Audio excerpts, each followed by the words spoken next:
A cold shiver cuts through the night the moment the tape begins, as if the forest itself knows something has gone wrong. Elias Warren's camera breathes with static, shaking as he whispers about a shape moving outside his cabin. A shape taller than the trees, and slower than footsteps should ever be. Wind drags across the microphone, yet the leaves do not bend. And that is the first sign that something is deeply wrong. He keeps filming anyway, muttering that he cannot sleep, because something keeps brushing against the walls. His flashlight quivers, catching only splinters and frost. Never the thing he swears is watching him from the dark. A question hangs in the air as the tape flickers.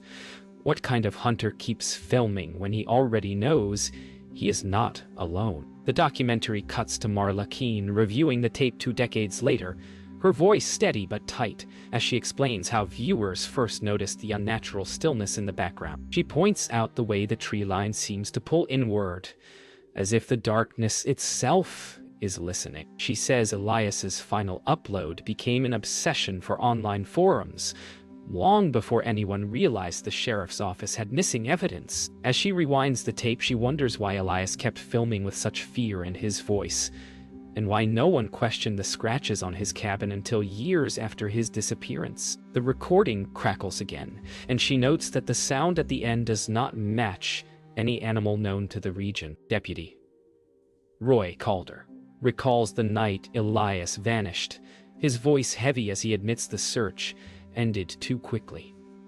He explains how the first responders heard only one scream, short and sharp, cutting through the dark like a warning. He turns away from the camera when he mentions the cabin door found wide open, as though something pulled it outward. He says no tracks were found despite the ground being soft, and that the silence of the woods made everyone uneasy.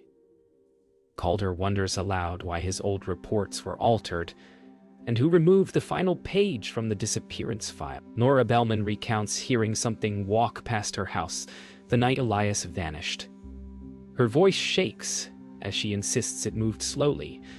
Too slow for a person, too heavy for an animal. She says she opened her curtains and saw a shape cross the road without bending its knees.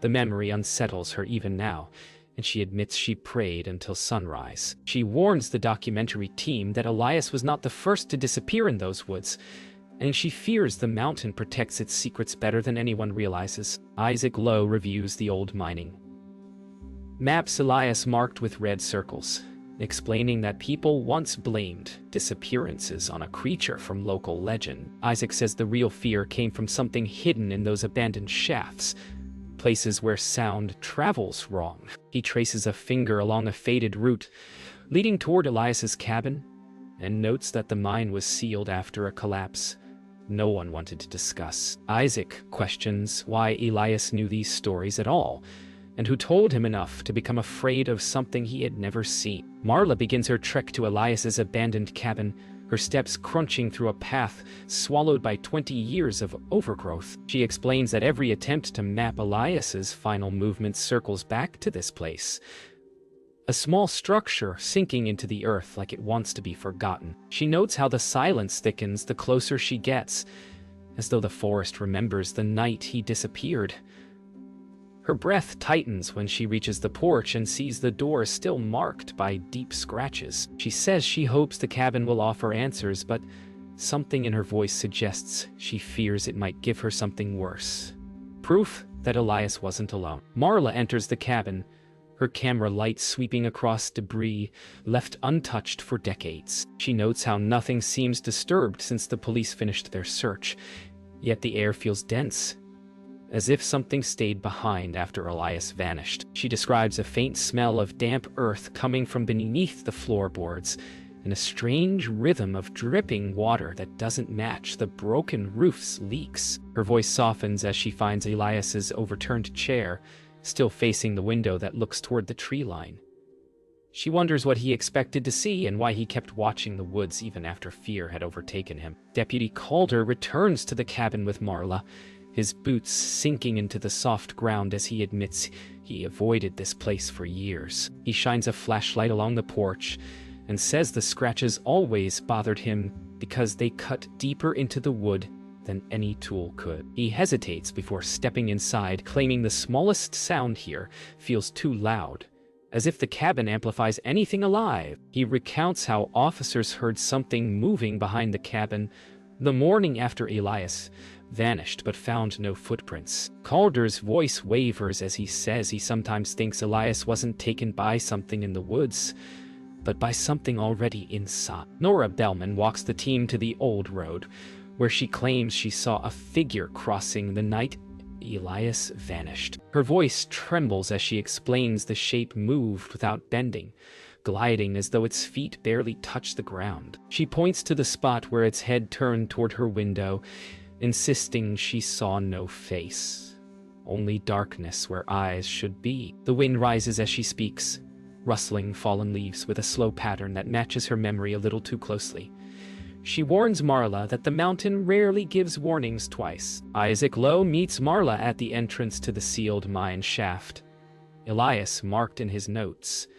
He explains the mine collapsed almost a century earlier, trapping several workers whose bodies were never recovered. Locals whispered that strange sounds haunted the tunnels afterward, and some believed the mountain kept the dead restless. Isaac brushes dirt from the old warning sign and says Elias was obsessed with these stories, convinced the mine held a truth no one wanted uncovered. As they approach the rusted gate, Marla notices the padlock has been cut recently, and Isaac's quiet sigh suggests he already feared that detail. Marla steps beyond the mine's broken gate with slow, measured breaths, her light catching rusted tracks that vanish into blackness. She explains that Elias's notes mention hearing voices here, voices he believed were caught between the stone walls and the collapse. The deeper she walks, the more the air thickens, carrying a faint metallic scent that makes her throat tighten. She pauses when her beam reveals scratched markings on the tunnel walls,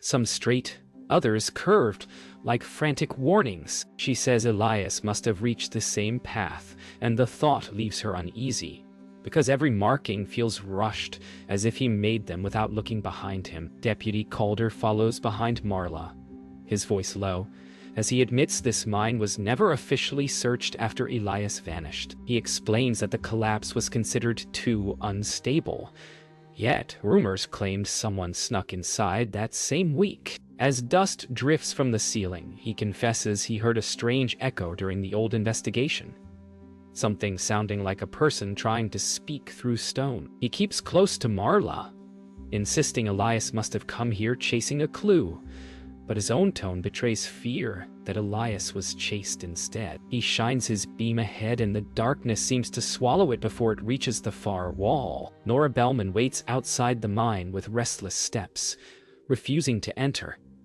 She explains on camera that the mine has always felt wrong, even from the road, as if the earth remembers the pain buried inside. She recounts stories told by elders who claim to hear knocking from underground long after the collapse, soft at first, then louder, near winter. Nora stands with her arms wrapped tightly around herself, saying she fears Elias heard those same knocks and followed them when he should have run. She looks toward the tree line and whispers that something still listens there, waiting for anyone who ventures too deep. Isaac joins Marla in the lower chamber, pointing out old carvings etched into the stone decades before Elias arrived. He explains that some markings match symbols used by miners to warn of unstable tunnels, but others resemble shapes found in local legends about restless spirits. Isaac studies them with a troubled frown, saying Elias may have misunderstood the stories and believed something living waited below. He steps back when falling dust hints at shifting rock, and he mutters that certain paths in the mine were sealed for reasons no one wanted recorded. Marla senses his hesitation and wonders what truth he is choosing not to share. As they reach the final stretch of tunnel, Marla finds a small gap in the rock where air pulses as if something breathes on the other side. She kneels and lifts her camera, explaining that Elias mentioned hearing movement exactly at this depth. The air grows colder, and the subtle sound of scraping rises from within the narrow passage. She whispers that no animal could survive in such a space, yet the steady rhythm feels intentional, like something signaling its presence. Calder urges her to step back, but she keeps recording as the scraping grows louder, ending with a single sharp knock that leaves both of them frozen. Marla and Calder retreat from the fissure with hurried steps, their breaths echoing unnaturally in the tunnel. Marla explains that the sharp knock felt too deliberate, as though something on the other side waited for them to listen. She tries to steady her voice, noting how the scraped markings grow denser the closer they come to the entrance, forming a path Elias must have traced in fear. Calder insists they leave before the ceiling shifts again, but Marla pauses, filming one final sweep of the tunnel. She says the knocks remind her of a warning, not a threat, and that Elias may have understood the difference too late. Outside the mine, Marla interviews Isaac as he brushes dirt from an old journal fragment found wedged between rocks. He explains the handwriting does not match Elias's neat pen strokes, suggesting someone else left notes inside the mine before him. Isaac reads a few blurred lines aloud, describing warnings about voices that mimic footsteps and shadows that appear where no light should reach. Marla realizes these notes may belong to one of the miners lost long ago, and she wonders if Elias discovered the same fragment during his final days. Isaac closes the page slowly, saying some messages are left behind not to guide others, but to keep them away. Nora leads the team toward an abandoned hunting shed. She claims Elias visited shortly before his disappearance. She describes him as frightened when she last saw him, pacing outside her porch and muttering that something kept leaning on the cabin walls. She recalls how he asked whether she heard heavy breathing near her windows at night. Nora slows as they approach the shed, admitting she once found strange footprints in the mud here, shaped like a person's, but too long and too deep. She tells Marla that whatever Elias feared had followed him beyond the woods and into the places people thought were safe. Inside the shed, Marla discovers a bundle of undeveloped film rolls hidden beneath a layer of dust and broken tools. She gently lifts them, explaining that this could be Elias's missing footage mentioned in old reports. Calder frowns, insisting he never saw these during the original search, which makes Marla question whether someone moved them afterward. The air feels still, heavy with the scent of old wood and rain-soaked soil. Marla says the rolls may reveal what Elias recorded in his final hours, but her voice lowers when she suggests someone hid them here to delay the truth. The shed creaks sharply, as if reacting to her words. As Marla steps outside the shed with the recovered film, she notices fresh marks in the mud leading toward the tree line. She kneels to examine them, describing how they resemble footprints stretched unnaturally long, the heels sinking deeper than the toes. Calder mutters that no boot leaves a shape like that. Isaac approaches slowly, his eyes narrowing as he traces the edge of one print with a cautious fingertip. Marla feels a cold unease, realizing the impressions are hours old, not relics of the past. She lifts her camera and whispers that something watched them from the woods and walked away only after they arrived. Marla begins developing Elias's hidden film in a small makeshift darkroom set up inside an old ranger station. Her voice carries a tremor as she describes the still images slowly appearing in chemical trays, each frame revealing fragments of Elias's final days. One photo shows him staring toward the tree line with fear, hollowing his expression. Another captures a blurred shape behind him that seems too tall to stand upright. Marla explains that the progression of the photos tells a story of someone being watched, hunted even, long before the night he vanished. She says Elias must have realized he was running out of time, and the film feels like a desperate attempt to leave clues someone would eventually find. Deputy Calder examines the developed photos one by one, his jaw tightening when he sees the blurred figure looming behind Elias in several frames. He admits he dismissed early reports of a tall shape near the cabin, thinking they were fear-driven inventions from locals. Now, he says the photos show a pattern. Elias was never exploring the woods alone. Someone or something shadowed him for days. Calder's voice grows strained as he wonders if the figure used the forest silence to conceal its movements, waiting for Elias to wander too far. He places the photos on the table in a careful line as though arranging evidence he once tried to forget. Nora arrives at the ranger station holding a folded piece of paper she claims belonged to Elias, which she found wedged under a loose floorboard in her home. She explains she kept it hidden for years because she feared what it suggested.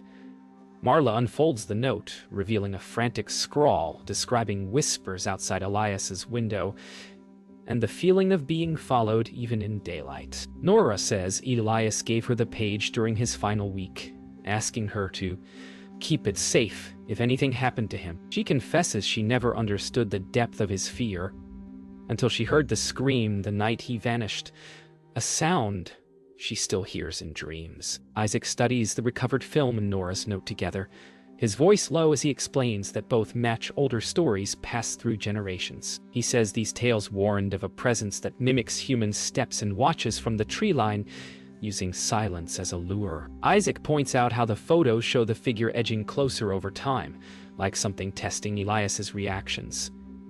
He suggests Elias may have misread the legend, assuming the threat was supernatural rather than human. Yet Isaac hesitates, admitting some details in the photos trouble him: shadows falling the wrong direction, and a shape that seems to stretch unnaturally between frames. That night, Marla reviews the footage again, focusing on the final seconds of Elias's last upload. She plays it frame by frame, describing how the camera shakes just before a long shadow falls across the cabin roof. She notes the angle of the light and realizes the shadow does not match Elias's flashlight or lantern. Her breath catches as she identifies a faint second reflection on the window, shaped like a figure leaning over him. Marla whispers that Elias wasn't filming the creature. He was filming the moment he understood he was trapped. The last frame freezes on his terrified eyes, and Marla wonders who stood above him, blocking out the stars. Marla gathers the team early the next morning, her voice drained as she explains what she discovered in the final frame of Elias's video. She points out that the shadow on the roof is angled in a way that only makes sense if a second light source stood behind Elias, meaning someone else was there moments before the camera cut out. Calder rubs his temples as she speaks, admitting the original reports never mentioned another person seen near the cabin. Marla says the reflection in the window shows the figure moving, not lurking, almost as if it climbed onto the roof with practiced ease. She concludes that Elias may have been stalked not by a creature, but by someone who used the legend to hide in plain sight. Deputy Calder leads the group back toward Elias's cabin, saying there is one detail he never resolved: the roof. He confesses that he once climbed onto it after the disappearance, but found the shingles warped in a way that suggested long-term pressure, not a sudden collapse. Marla follows closely behind, filming as Calder explains that certain townsfolk spoke of a reclusive family who used the mountains to avoid attention. Isaac adds that old stories warned of people who moved silently through the forest, using fear to control the valley. Marla feels the woods closing in again, reminding her of how Elias described being watched from above. Nora meets them near the cabin clearing, her expression stiff, as she warns that certain families kept old traditions alive long after others forgot them. She recalls hearing quiet chanting from the valley when she was a child, voices that stopped whenever someone approached. Nora says the forest hides people just as easily as it hides creatures, and the difference is often blurred. She insists Elias must have crossed paths with someone who knew how to use the mountain's silence to their advantage. Marla listens carefully, realizing Nora speaks with the trembling certainty of someone who has feared these woods her entire life. Marla climbs onto the cabin roof with Isaac's help, describing how the shingles shift subtly under her weight, as if shaped to hold something heavier. She finds long grooves etched near the ridge, old yet deep, matching neither animal claws nor tool marks. Isaac studies the grooves silently before, saying they resemble the grip marks left by miners who climbed timber beams with bare hands. Marla feels a chill as she realizes the figure in Elias's footage may not have been supernatural at all. Just someone who learned to move through darkness without making a sound. She begins filming the roof, hoping the evidence will point to who wanted Elias gone. As Marla prepares to climb down, a faint rustle emerges from the tree line, followed by a soft rhythmic tapping on wood, too deliberate to be wind-driven branches. Calder steps forward with tense caution, whispering that the sound matches the one recorded on Elias's final night. Marla lifts her camera, filming the stillness between the trees, feeling the same oppressive quiet described in the old notes. The tapping continues, slow and patient, as though signaling awareness of their presence. She ends her narration by murmuring that the mountain isn't just holding memories, it's watching them, just as it watched Elias before he vanished. Marla rewinds the cabin footage one last time, her voice carrying a quiet urgency, as she explains that every detail now points toward a human presence stalking Elias in his final hours. She notes how the rhythm of the tapping perfectly matches the sounds captured in the hidden film rolls, creating a timeline that leads directly to the night he vanished. Calder listens with a haunted expression, admitting the investigation ignored too many warnings, especially the strange footprints and the warped roof. Isaac leans forward, studying the frame where the shadow bends unnaturally before slipping out of view. Marla concludes that Elias was never documenting a creature. He was recording someone who used fear like camouflage. Calder leads the group to a forgotten service trail running behind the cabin, explaining it once connected to old family land deeper in the mountains. He says few locals used it after a feud fractured the community, leaving certain names spoken only in whispers.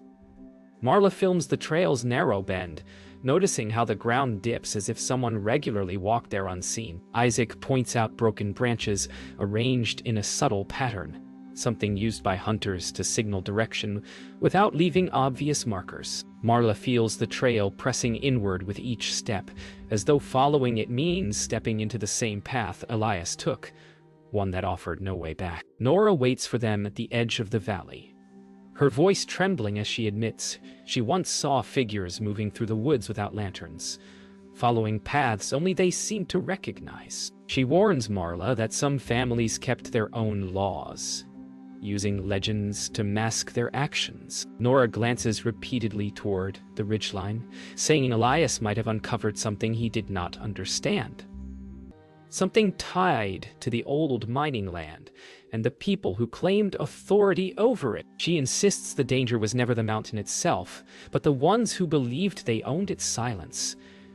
Marla listens, realizing the truth may rest somewhere between man and myth. At twilight, Marla follows the trail to a collapsed outbuilding hidden among thick underbrush. She explains that the structure once belonged to a family who vanished from records decades earlier, leaving behind only fragments of rumor. The air hangs still as she steps inside, her flashlight revealing scrawled markings on the wall, matching those in the mine. Isaac quietly says these marks were used to signal danger ahead, but someone repurposed them to intimidate outsiders. Calder finds a rusted lantern with its handle recently polished, suggesting someone visited the outbuilding long after Elias disappeared. Marla whispers that she now understands why his final video felt like a plea for help. As night settles, Marla stands where the trail ends atop a quiet overlook, the valley stretching below in muted shadows. She speaks softly, explaining that the investigation uncovered a truth, blurred by fear. Elias vanished because someone used legend as a weapon, turning superstition into cover for violence. Yet she admits some details remain unresolved. Footprints too long, shadows bending impossibly, and sounds that echoed through stone with no clear source. Marla concludes that Elias tried to warn the world with his final upload, leaving behind clues for those willing to follow them. She ends by asking the same question that closes his last video: who was standing behind him when the screen went dark?